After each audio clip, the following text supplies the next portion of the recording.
Hello, world. So to follow along with last week's theme on reading, I thought I'd do a little bit of how to research as well. It's been a very stressful couple of weeks, so I don't really have much effort to do anything else. But I feel like this is also pretty important information to understand, and I feel like it's not always really taught in a very systematic and efficient manner, especially the kind of nitty gritties of how to do research. I think I've watched a couple of how to write essays or how to do research videos on YouTube, and most of them are kind of just like, and then go out and do research and then come back with your ideas. And it's like, well, okay, how do you actually do that?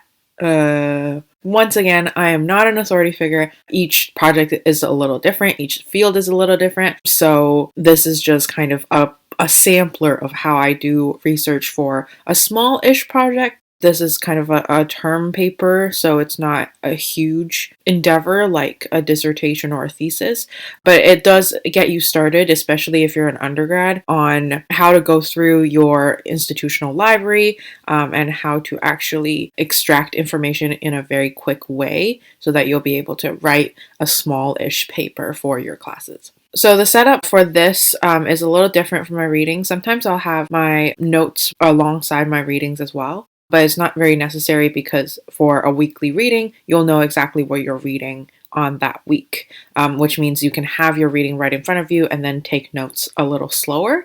Whereas for research, I'm not 100% sure what readings I'll actually be doing. That'll be the process of actually researching and seeing what articles fit into my topic. And so I'm going to have this notes section open so that whenever I see something interesting, I can just pop the citation in here to keep track of what I find. And with that, okay, let's get started. So this is my university's homepage. I go to USC, and hopefully they're not going to sue me for any copyright, but I'm pretty sure all of this is open source anyways, except for the actual access to the articles. So just remember, if you're not doing research on a university server, that's totally fine. Google Scholar is a good alternative.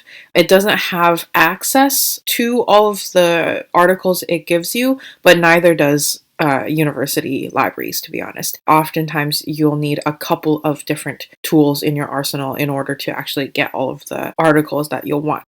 So currently, my project is on citation networks in cinema and media studies. Like the reading video, you don't really need to know the nitty-gritty of the topic. How I go about researching this topic is potentially more informative. So I have citation networks, humanities, just a couple of keywords in the search bar, and I'm going to search now. And as you can see, there are a lot of articles and a lot of books to do with the topic.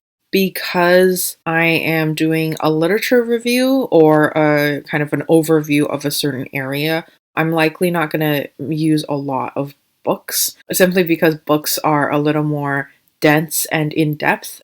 Traditionally, from what I know, social sciences also tend to use books a little less, especially in literature reviews where you're supposed to be citing, 3 or 4 or 5 articles at the same time under one idea, just to kind of flag that this has been a common topic in research. So I'm going to look through the articles now. A longitudinal study of intellectual cohesion in digital humanities using bibliometric analyses. So that sounds relatively relevant.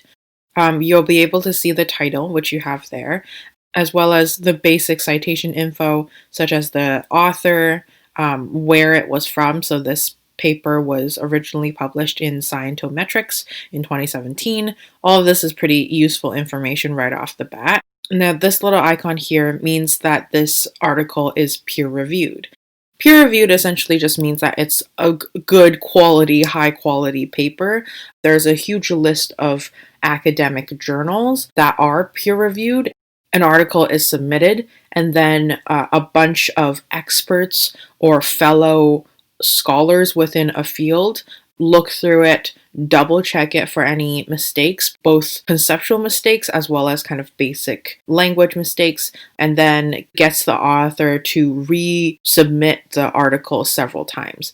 So peer-reviewed is always a good call, and Sometimes you can even filter directly by peer reviewed so that you're only getting those types of articles. A quick comment about peer reviewed, though, is that our books are not peer reviewed, and oftentimes older philosophy or theory-esque papers for the humanities are also not peer reviewed. So this is a good way to research in the social sciences, but not necessarily something that will be replicated in all fields, especially in the humanities. And then you'll get a couple of ways to actually access the information. So before I even actually get here, I go down to the citation tab, which I don't think a lot of students actually know exists, but it's magic. It's pretty much a way for the library to do your citation entry for you. I'm used to using MLA because people in the humanities use MLA as a citation style, but APA is probably the best for this project, which is in the social sciences. And so if you click on APA, you'll have the citation ready for you, and you can just copy and paste. Isn't that magical? I do a bit of double checking with this citation entry as well because not all of the citations are going to be perfect. A lot of them are done by computers, and so there could be a few issues that you need to spot. Please use Purdue OWL for your citation guide. It's a website that just gives you the proper citation format for a lot of different styles and different sources. Now that I have the citation in my notes, I actually don't tend to read the article right off the bat because I'm trying to do a huge sweep to see what are the titles that are important to my topic. This first round of research is just looking through the library catalog to see what's relevant, and then a second sweep would then be going into the abstract and the discussion and all that kind of stuff to get the actual study. Personally, I feel like this just streamlines everything so that you'll have a couple of stages of research. So since we're still in the first stage, I'm going to go back to the main page that we have here and keep looking through the different titles that the university catalog has given me.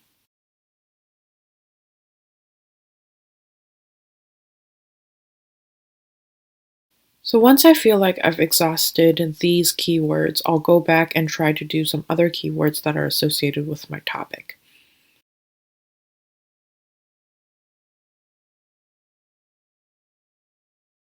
So I usually do this process until all of my keywords have been exhausted. Like I don't have any other keywords for my topic. Usually the list is longer than this, but I'll stop it here so that we can get to the next stage of research as a demonstration. So now that I have this list, I'm going to go back into the library to get the actual PDFs for these articles. So I copy and paste the title into the search bar instead of keywords. And so the library is going to give it to you in several different ways. For this article in particular, you can download the PDF right away. But more often than not, there will be kind of either an available online option, which you can then go into a different server for, or it won't be available online, and then you'll have to check in your book stacks. Rarely is that the case for a journal. Most journals have online databases that you can search through. But for older books, for articles that are very old, you might have to go in physically to your library, which kind of sucks for the current moment, but maybe something that we can work around later. And so here is the article that I was referencing. Now you kind of just follow how you would read a social science peer-reviewed article from my previous video. Go through the abstract, go through the discussion, and then in terms of how I take notes, since I have the citation here already, I'm just going to be taking notes underneath it. Since I know that I will be using APA as the citation style, I'm not going to note down the page numbers because usually the citation doesn't require page numbers. But if I'm using MLA, then absolutely I'm going to start with the page number, say 5. And then I'm going to have my note. So then if I'm citing the point in my paper, I'll have that in-text citation ready to go with the page number. But because, again, this is APA and not MLA, I don't need to do that. So say I've read the entire paper and I know what exactly it's talking about. Oftentimes, my third stage of research is to go through the references of the paper that I'm reading currently. So usually my third stage is to look at these references here to see what the author cited that could also be useful for my research. Now I see a citation that I potentially want to steal from this author, so I'm just going to copy paste it into my notes. And so since this article isn't from an original sweep within my university library catalog, I might not actually have access to it, so that's what I'm going to double check. So luckily I do have access to it, it seems, and because it has a download PDF, I'm just going to leave that there and work on it later. So stage one is going through your university library to get the most relevant titles and their citations. Stage two is actually getting the PDFs so that you can quickly skim through them, see what they're about, but also get their references so that stage three, you can go through their references to see what's relevant for you as well. So we did end up getting access to the citation from this reference list, but say, for example, that we didn't, we would be looking in other resources. So usually if it's not in my university library catalog, I'm just going to pop the title into a Google search to see if Google is going to give me a free version of it. So here, right off the bat, you'll see that the article is part of Google Scholar, and when you click on this link up here, you'll actually go into Google Scholar, and then depending on whether or not Google Scholar gives you access, you'll have a PDF option here. So Google Scholar is great because it is outside of any individual institution, and it does actually provide free PDFs and free resources all the time. It's just not comprehensive. So I would say Google Scholar, maybe 40% of the time you'll be getting a PDF and a free version of the article. 60% of the time you won't be, whereas in your university catalog, pretty much all of them you'll have access to.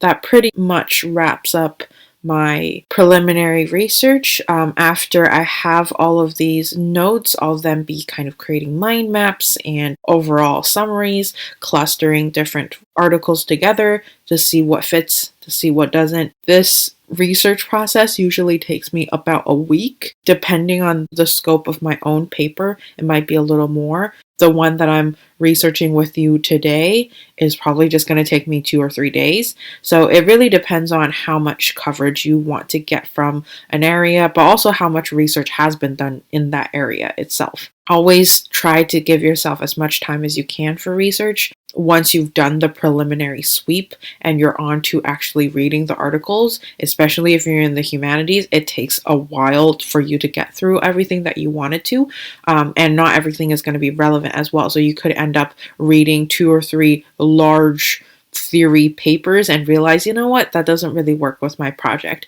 You'll need to give yourself as much time as you can to be able to take that time and figure that out.